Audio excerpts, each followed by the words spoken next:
Data visualization, and today's topic is Seaborn. So as you guys know, we use data visualization to represent huge data in the form of graphs. This helps us to easily understand the insights from the data. And now we're going to use Kaggle to run the code. In this, we have three main parts: text, code, and the output. You can see here. Aditi, you're sharing any screen? Yeah. Is it not visible? No, it's not visible. Okay. Yeah, it's not visible. Thank you. Yeah. So the course is data visualization, and the topic is Seaborn, today's first topic. And this is the coding environment in the Kaggle. Here we have the text part, and this is the coding part. And you can see the output here. These are the three main modules. And coming to the coding part,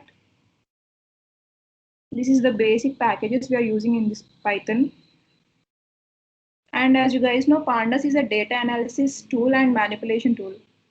And Matplotlib, it is used for visualization in Python. And coming to the main part, it's Seaborn. Seaborn is a main library used based on Matplotlib. It's a high-level interface to use graphics. And this is how we're going to load the data. We use the path of the file to specify and load the data. Here we using a CSV file.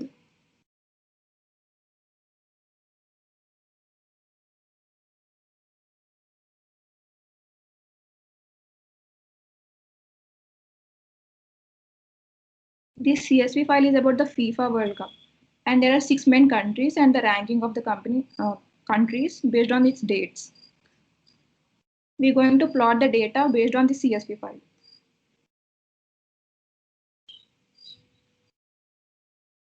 This is the syntax of how we're going to plot. Here we are specifying the figure size. This is the width and height of the figure. It's 16 and 6. And we are using SNS, that is Seaborn, SNS.lineplot. Here we are using line graph to represent the data. So this is just a small module. And here we have the exercise also.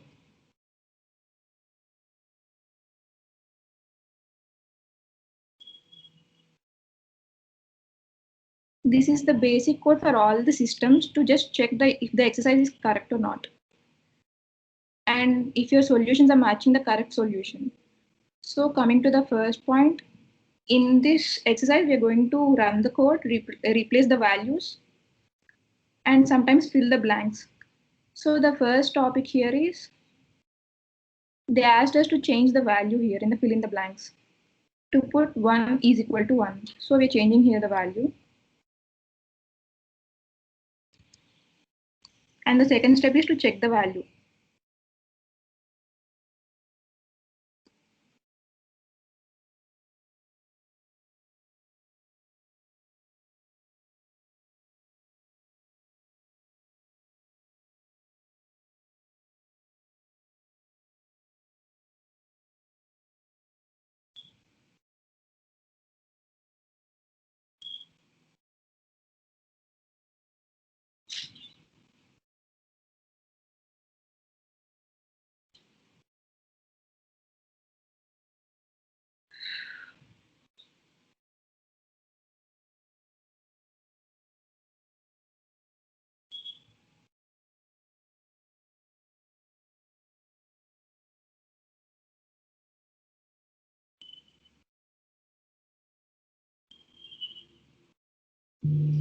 Yeah, so here we have changed the value. 1 is equal to 1.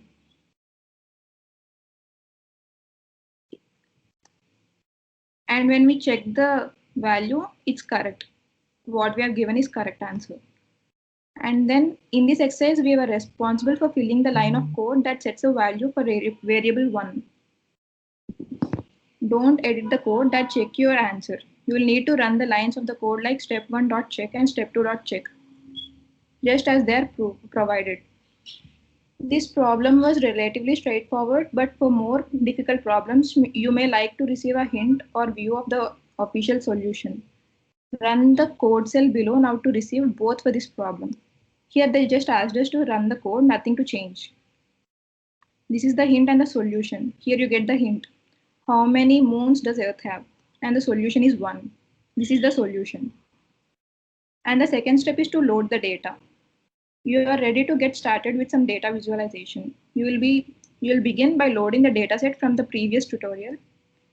The code you need is already provided in the cell below. Just run the cell. If it shows correct result, you are ready to move on. Here they just asked us to run the code, so we're doing it. Here they specified the path of the CSV file.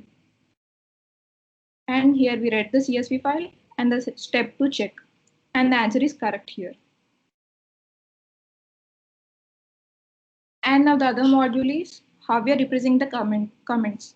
There are two types of codes. One is executable, one is non-executable.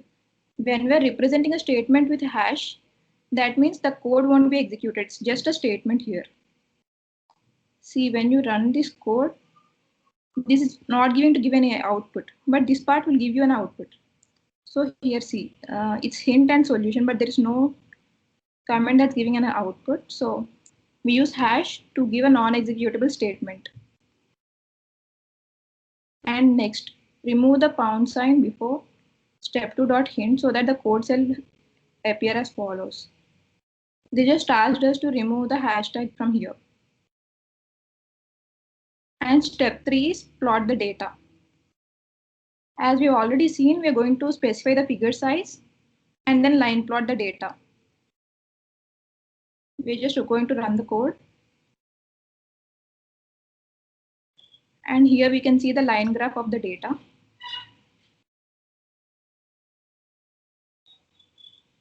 Sometimes question won't require you to write any code. Instead, you'll have to interpret the visualizations. As an example, consider the question.